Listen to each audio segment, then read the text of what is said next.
Hello, I'm Rodney Hayes, and welcome to A Kingdom Focus. Hello, karibu katika mtazamo mfalme. Today we're going to continue our study in the Sermon on the Mountain. Tunaendelea na mafunzo yetu ya And we're going to talk about persecution, being persecuted. na tutasu kuudhiwa. Persecution is the normal way of a Christian. Kuudhiwa ni kitu ya kawaida Mkristo yoyote. Jesus said that a servant isn't greater than his Lord. If they've called me Beelzebub, what will they call you? Yesu alisema sio mkubwa kushinda mkubwa wake. Hapo nidhalilisha mimi, je, watakudhalilisha aje? And persecution also has an effect that is very important to a Christian. Kuudhiwa iko na sehemu ambayo inachochea sana Wakristo. It's how we come to know Christ.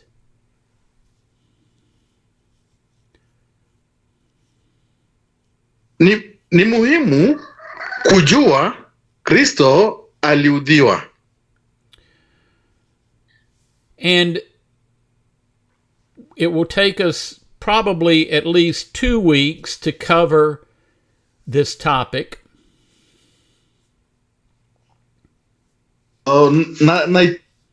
Nahitaji kama majuma mawili ya mafunzo hii.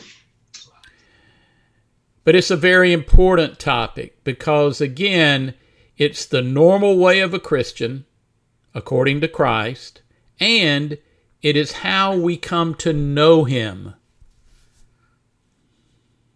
Na ni mafunzo muhimu kwa sababu inafunza jinsi ya kawaida vile Kristo anafaa mjue Yesu.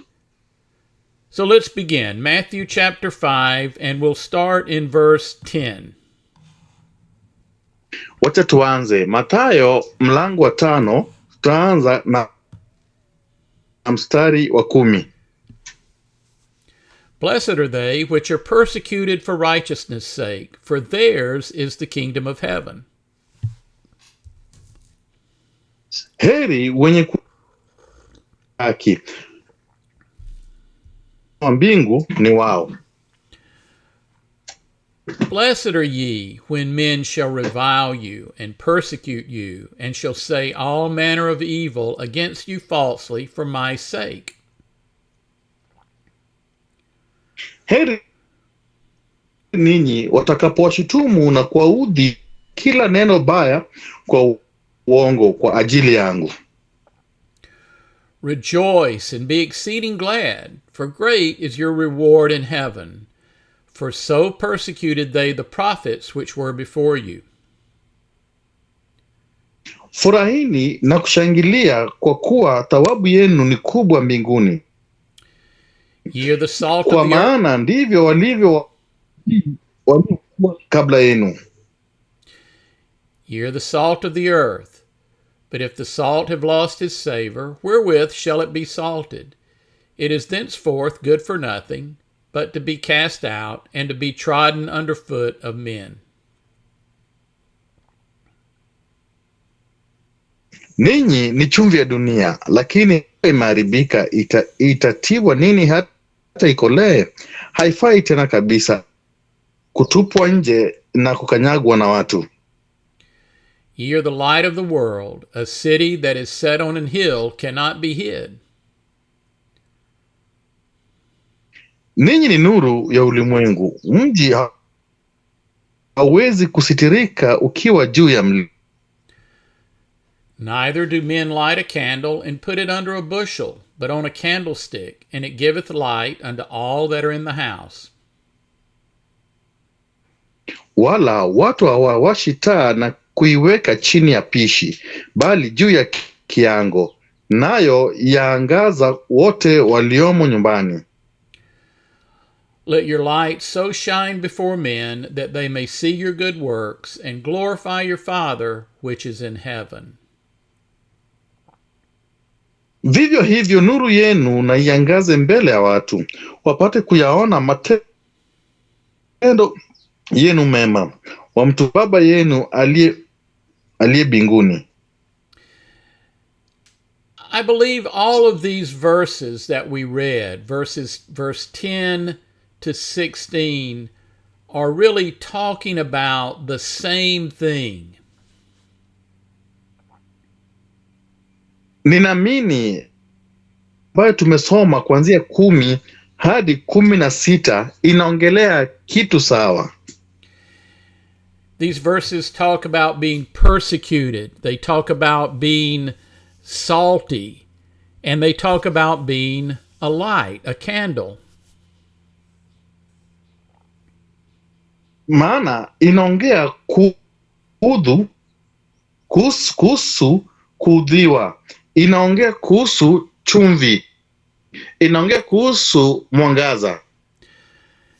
So the simple idea is, if we are following Christ, teaching his message, we will be persecuted.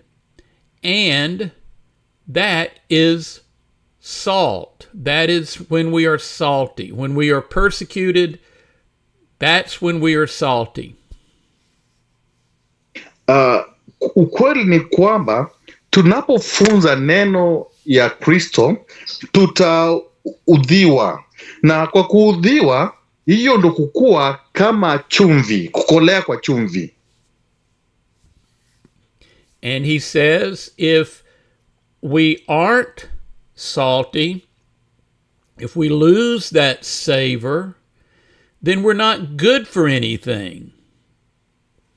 Na inasema kwamba kama sisi ni chumvi na tupoteze ladha ambayo iko kwa chumvi, kwa hivyo sisi hatuna umuhimu.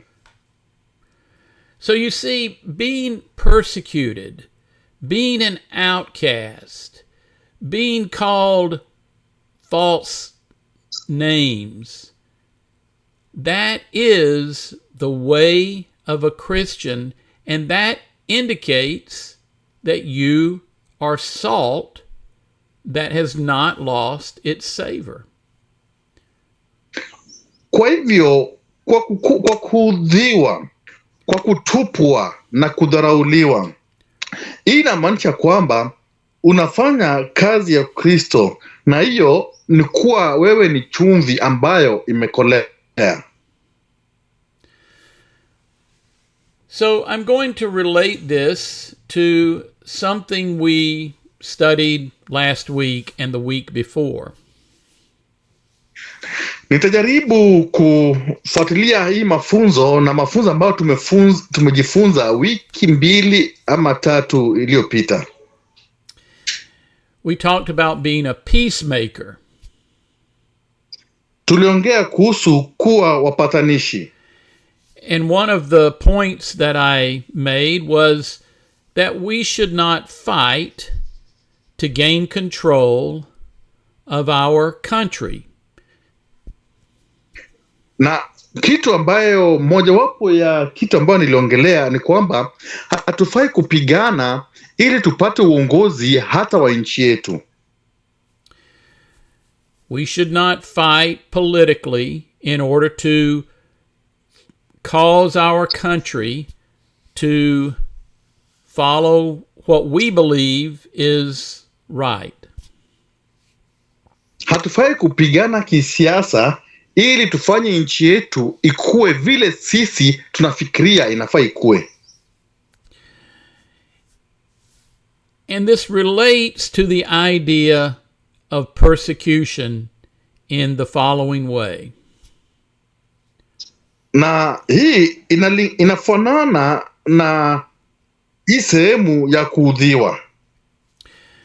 I am a Mennonite person, a person that follows the Mennonite church. Mimi ni mtu ambaye anafuata mafunzo ya Mennonites. And in our history, there was a time when our people were highly persecuted. It was in the 1500s. The people were killed and their homes were taken away, and they were persecuted sorely. Na ilifika wakati karibu miaka mingi iliyopita kwamba watu wetu wa Mennonites waliteswa sana na kuudhiwa sana. And there came a point where some of the people thought, we have to fight back. We have to fight back, and we have to create an area, in other words, our own country, where it's safe, where we won't be persecuted. Na wengine wetu walifikiria kwamba wanafaa wapigane tena, wajaribu kupigana na hawa maadui wao, ama watengeneze nchi yao ambapo watakuwa wako na usalama tupu. So some of them decided to fight, but others said, no, we are followers of Christ. We turn the other cheek. We are peacemakers. We are like sheep led to the slaughter. We don't fight back. Wengine walikubali kupigana na wengine wakasema la, hatupigani. Maana sisi ni wafuasi wa Yesu. Sisi tunamfuata Yesu. Sisi ni wale wa kugeuza shavu moja na kuweka ili lingine kama unapigwa kofi. Kwa hivyo hatuwezi pigana dhidi yao. So they understood that the persecution they were receiving was what Jesus had told them would happen. Kwa hivyo hao walielewa kwamba kuudhiwa ambao wanaudhiwa na mateso wanapitia ni kitu yenye Yesu alisema itafanyika. So they walked in his ways of peace, his way of meekness, his way of turning the other cheek, and they continued to be persecuted. Na wakatembea kwa njia ya Yesu, njia Yesu ya upole, njia Yesu ya utulivu, njia Yesu ya kuweka shavu lingine au kupigwa kofi shavu lingine. And in that day they were a great light. Many people came to Christ, not because the Mennonite people were strong, but because they were weak. Because they were weak in Christ, they went the way of Christ in meekness and weakness. Kwa hivyo hiyo siku watu wengi walirudi kwa Kristo kwa wokovu. Kwa sababu hawa watu wa Mennonite sio kwa sababu walikuwa na nguvu, lakini walionyesha upole wao, walionyesha kunyenyekea kwao. In their loss, they were salty. In their loss, they were a light to the world. Kwa kupoteza kwao, walikuwa ni chumvi ambayo imekolea. Kwa kupoteza kwao, walikuwa kama nuru ya ulimwengu. But remember, some had chosen to fight. What happened to them? Nakumbuka, wengine walichagua kupigana. Nini ilifanyika kwao? They became involved in fighting. They became involved in other immorality. And they put a black name, a black mark on the name of Christ. Walikuja wakaanza kupigana, wakakuwa na jina mbaya, wakaweka jina mbaya katika jina la Yesu. So you see, they were not salty. They were not a light. They chose to fight. They did not choose the way of Christ. Unaona, hawakuwa chumvi ambayo imekolea, hawakukuwa nuru ya ulimwengu, kwa sababu walichagua jinsi ya kupigana. So I hope this illustrates how we are to be peacemakers, and as a peacemaker, we suffer loss and we don't fight to overcome that. We do not fight for our rights and so on. Nadhani hii inaeleza jinsi tunafaa tukuwa wapatanishi, na kuwa wapatanishi ni kutopigana, lakini tuko tayari kupoteza kitu ambacho tunafaa tukuwe nacho. Instead, we accept this persecution because that's what Jesus experienced himself, and that's what he said we would experience. And we should rejoice when it comes our way because it means we're salty. Kwa hivyo, tupokee na tukubali kuudhiwa ama kuteswa. Maana Yesu alisema hivi ndivyo itakavyokuwa. Kwa sababu tunapokubali tunakuwa nuru ama tunakuwa chumvi iliyokolea. Let's look at one other verse, and then I want to kind of switch the topic, but to a related topic. Let's look at Matthew chapter 10, beginning in verse 24. Matthew chapter 10, and beginning in verse 24. Wacha tuangalie Mathayo 10, mstari wa 24. The disciple is not above his master, nor the servant above his Lord. Mwanafunzi hampiti mwalimu wake, wala mtumwa hampiti bwana wake. It is enough for the disciple that he be as his master, and the servant as his Lord. If they have called the master of the house Beelzebub, how much more shall they call them of his household? Yamtosha mwanafunzi kuwa kama mwalimu wake, na mtumwa kuwa kama bwana wake. Ikiwa wamemwita mwenye nyumba Beelzebuli, je, si zaidi wale walio wa nyumbani mwake?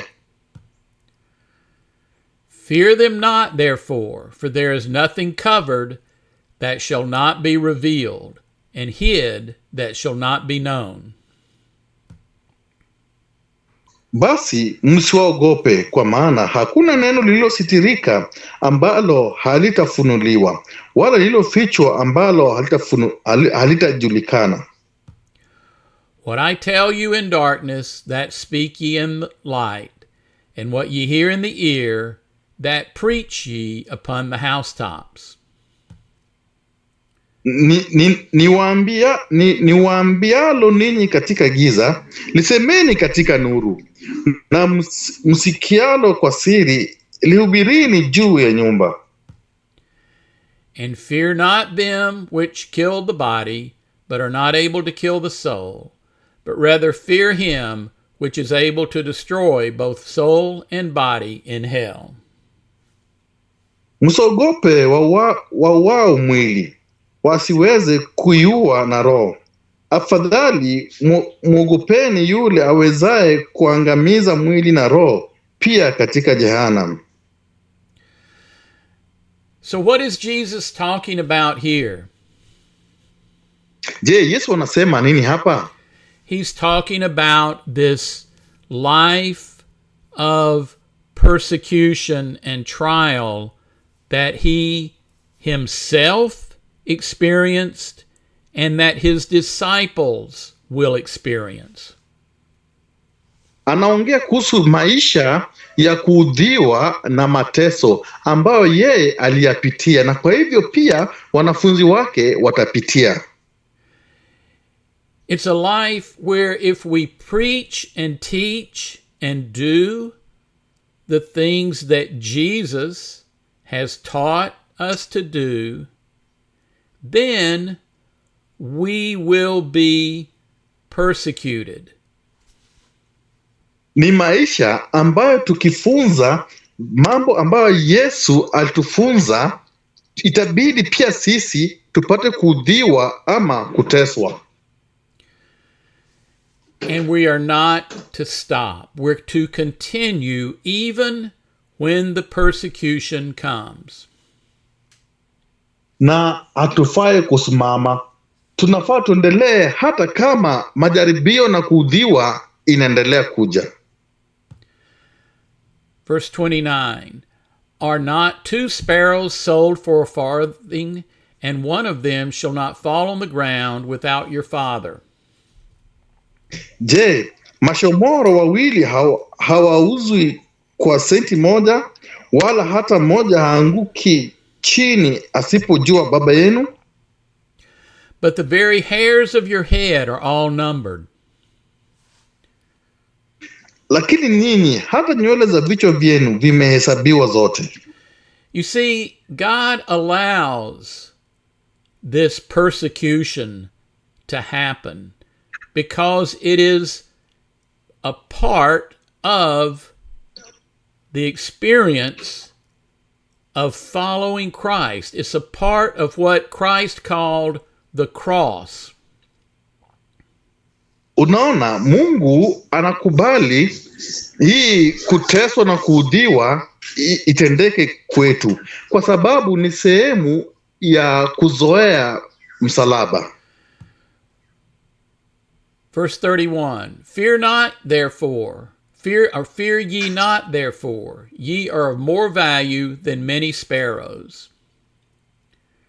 Msiogope basi, bora ninyi kuliko mashomoro wengine. Whosoever therefore shall confess me before men, him will I confess also before my Father which is in heaven. Basi kila mtu atakaye nikiri mbele ya watu, nami nitamkiri mbele ya Baba yangu aliye mbinguni. But whosoever shall deny me before men, him will I also deny before my Father which is in heaven. Bali mtu yeyote atakaye nikana mbele ya watu, nami nitamkana mbele za Baba yangu aliye mbinguni. You see, this is the trial. Unaona, hii ndio majaribio. We have to continue to confess Christ before men, his ways, his teachings, his person, and not stop. Tunafaa tuendelee kukiri Kristo mbele ya wanadamu na tufai kusimama. And if we continue in that, then Jesus will confess us as one of his own in heaven. Na tunapoendelea kukiri hivyo, pia Yesu atakiri kwamba sisi ni mmoja wao. Think not that I am come to send peace on earth. I came not to send peace, but a sword. Msidhani ya kuwa nimekuja kuleta amani duniani. La, si kuja kuleta amani bali upanga. You see, this sword is a sword that divides. It divides the true children of God from those who are not really following.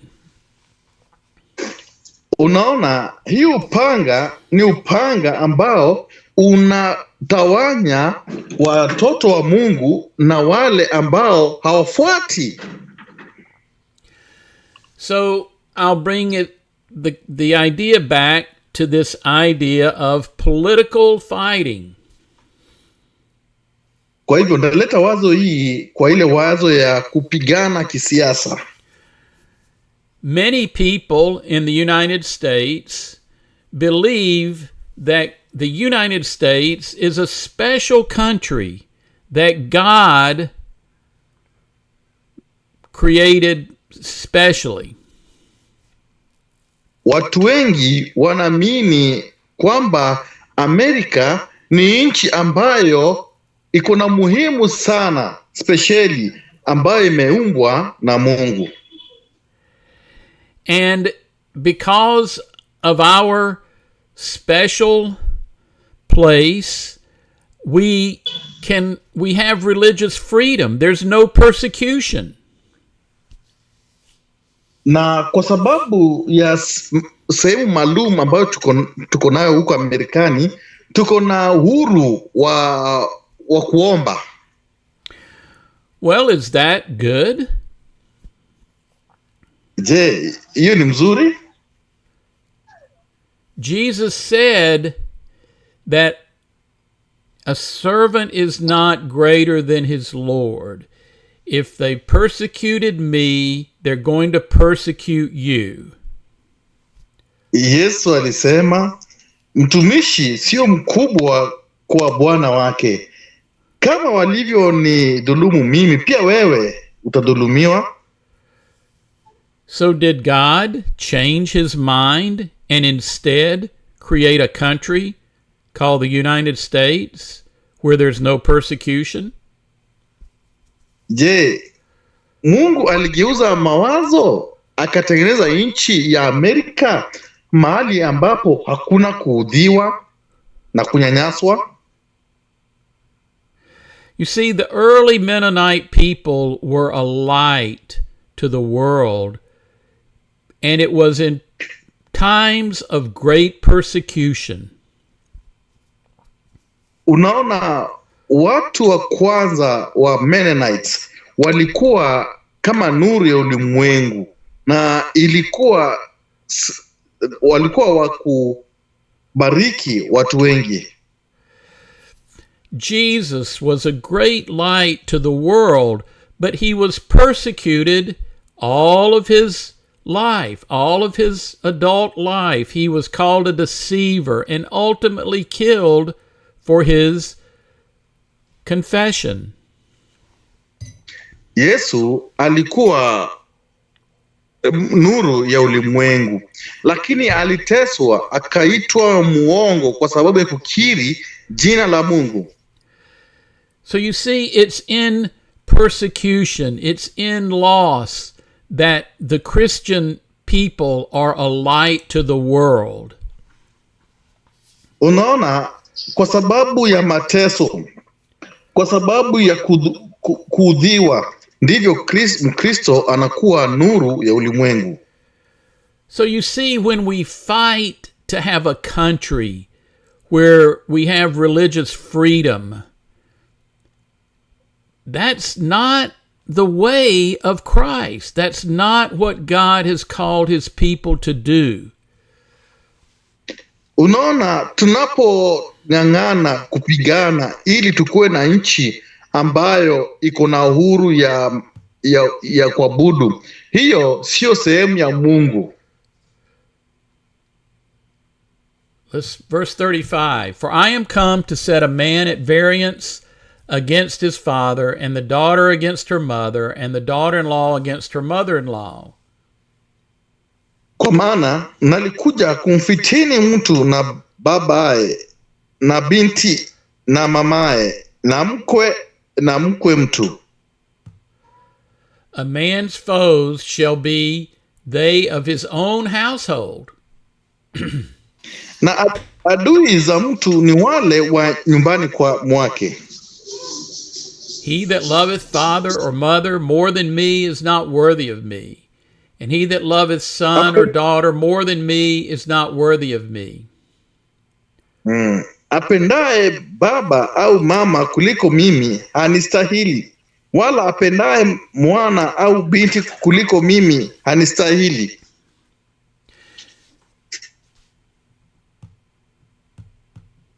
And he that taketh not his cross and followeth after me is not worthy of me. Wala mtu asiyechukua msalaba wake akanifuata hanistahili. He that findeth his life shall lose it, and he that loseth his life for my sake shall find it.